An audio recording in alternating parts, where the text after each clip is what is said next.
Hello friends. So in the last lecture we saw that we created a REST service for the user authentication, and here you can see that we had just test code here, hard coded, and we were checking that if username is test and password is also test, we're simply saying that it's a 200 success, user authenticated. Otherwise we were saying that user is not authorized. Okay, so now it was just for the testing so that we can see our screens working. Now in this lecture, we are going to uh, create a database because we want to replace this hard-coded uh, code with the actual user service, and then there we will be doing the authentication, right? So against the database. So before we can write the service, I want to set up the database first, and then we'll create our user service, and we'll create user service data access object as well, user service data access layer, okay, for the authentication and the retrieval of the user information. So let's get started, and we'll start setting up a database for this project. Okay, so I have a small script here that we are going to follow in this session. So for the database, we are going to use PostgreSQL, and so that will be our database, and we can use pgadmin as the SQL client to work on this database, or you can use any other uh, SQL client that you like. I will be using a Squirrel SQL client, okay, to interact with database. So let's start. So first we'll have to create a database. So to create a database, you can use pgadmin. Once you install the PostgreSQL, okay, it also installs the pgadmin. So you can use the pgadmin to uh, create database, and it gives you some user interface, uh, graphical user interface. You can use that to interact with database.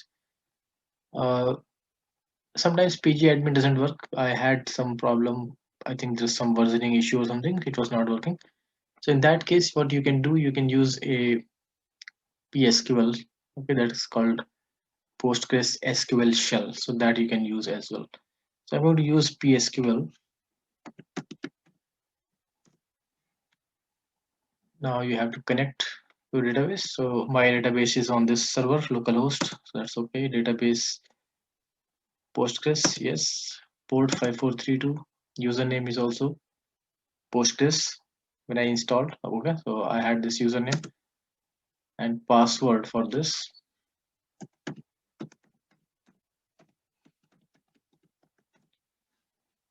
Okay, so whatever password you used while you installed the PostgreSQL, that password you gave here, and then all set up here. So I'm logged in as Postgres user now. So I can start creating a database. So first thing is that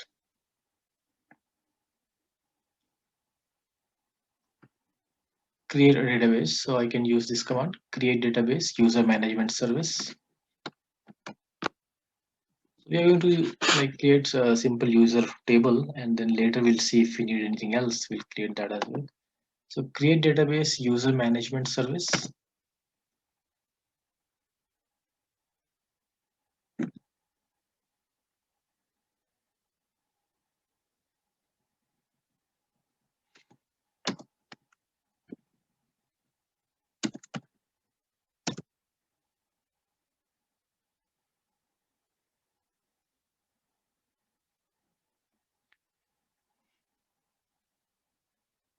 Okay, so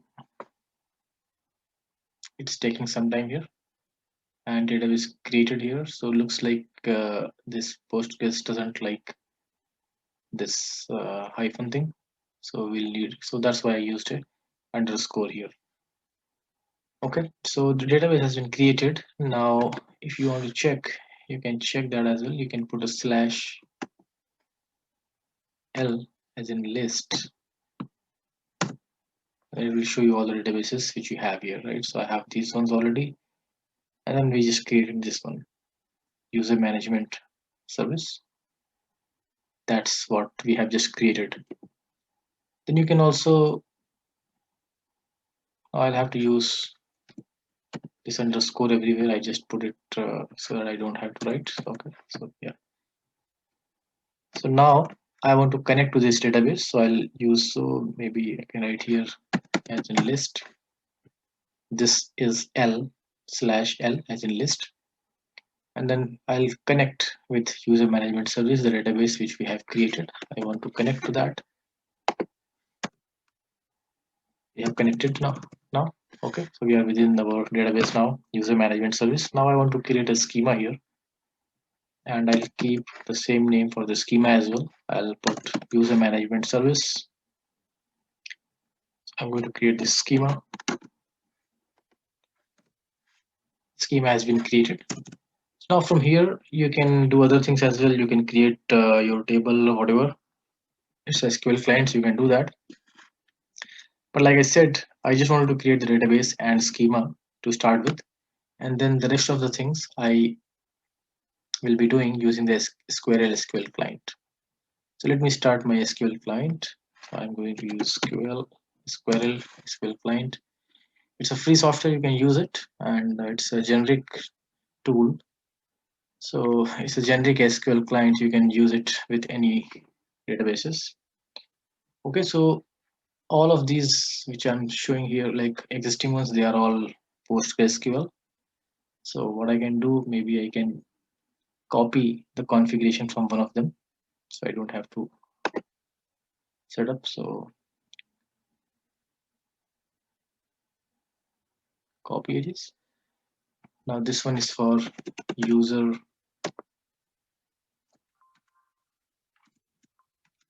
user management service, and then it's a PostgreSQL, so that's fine. Now here URL will be PostgreSQL localhost 45432 dev cloud group. So here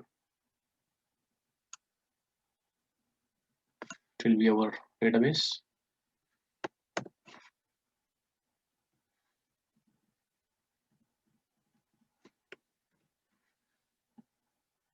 and the current schema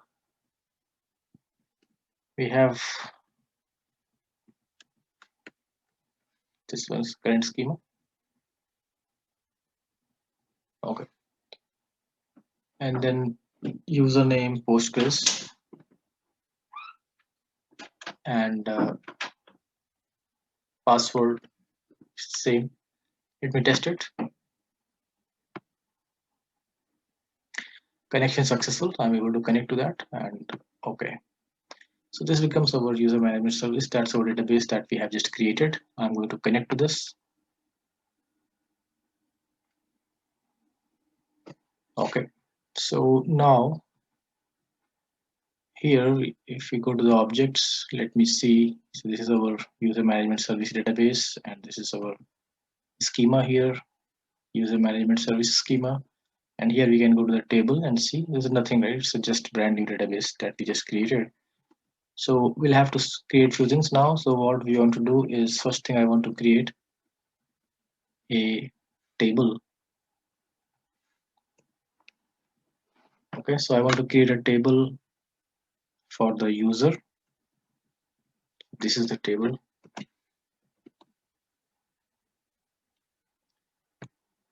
Okay, so it's a user table. I'll just need to change this user management.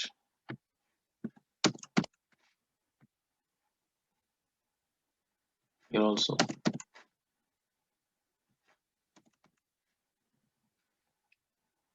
So table user management service. This is the schema, and that's a table name user. It's like I'll take a note of this, like we'll store this DDL in the project, in the code, so that later if we need, we can run it anywhere else. If you want to go to the production, we'll just take DDL script and simply run it. Okay, so create table.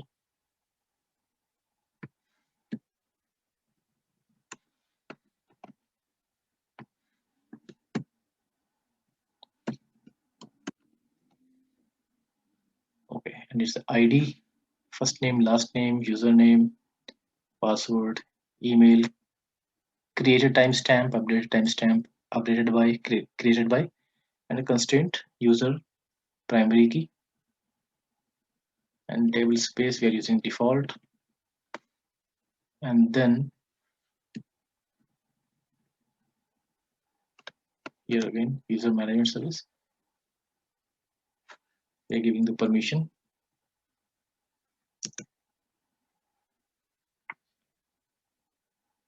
Okay, so this is our code for the creation of the user table here. Let's run this, and it has created. If you go in objects table, you can see user table has been created here, and these are the columns here. You can see currently there is nothing. Okay, it's all blank. So this is a tested, well tested script that we executed for the creation of user table. So we'll take a note of, we'll store them. I'm going to create our DDL script, so I'll just copy it and keep it here. So I'm going to use user service. This is our project for Spring Boot Java. I'm going to create a database new folder. I want to create a folder called DB, and here I'll store whatever we need for the database. So first thing, I want to create one file here for create table SQL, and in this here we can store. Okay, this is our first table. Okay, then after this, what we can do is that we also want to create a sequence on this table for this primary key. Primary key we want to be incremented by 1. Okay, so I want to create a sequence for that. We can use like data type also to automatically get it incremented, but I just wanted to use a sequence here. User, so if we go to the columns, it's int 8, right? So that's why there's a big serial that you can use, so then it can automatically increment. Okay, anyway, so now I'm going to create a sequence. So let me go here, SQL, and create sequence user management service and sequence user. This is the schema, and this is the sequence that we are creating, sequence user primary key. Create it. If you go to the objects here, go to the sequence.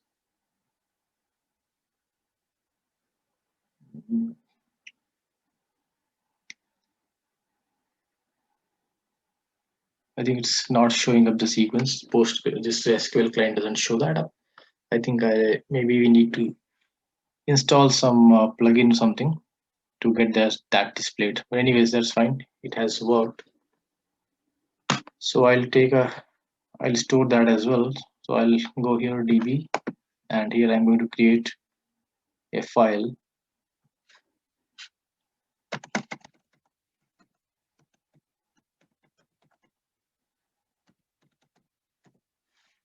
Okay, so we have this sequence here. Okay, then I want to store a default user here that I'll be using to log in. So later we'll create a screen for the user management, so you can create, update, delete, list user. But for the time being, we don't have any screen to create the users. So we are just creating a user in this table by this script. So insert into user management service, that's the schema, and this is our table. And I'm just putting a test user here.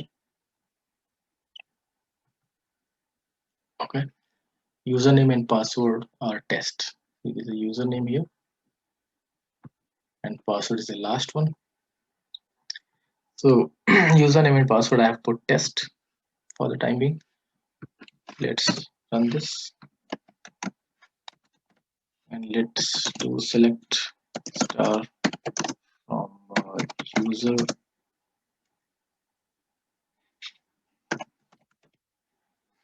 management service user, and you can see here there's just one record that we inserted, and username is test, and its password is also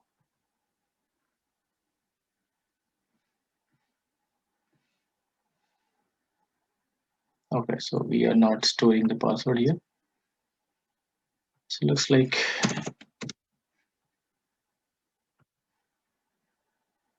okay, we have the password, so it should be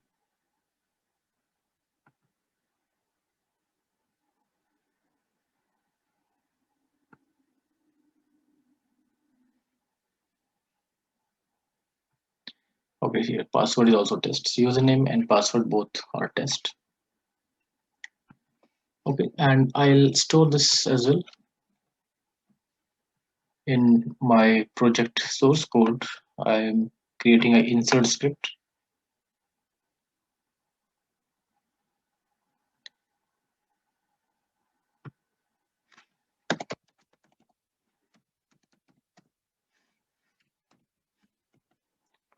Okay, so I think we have got this database created now. We have created the database, then we created a schema, and then we logged in to the database using the SQL client, Squirrel. This is Squirrel SQL client that we are using, and then we created a user table, and then we also created a sequence for the user table. Okay, so I think that's what we wanted to do on the database side for the time being, and then later we'll introduce more tables when we need them. Okay, so that's the end of this lecture, guys, and see you shortly. Thanks.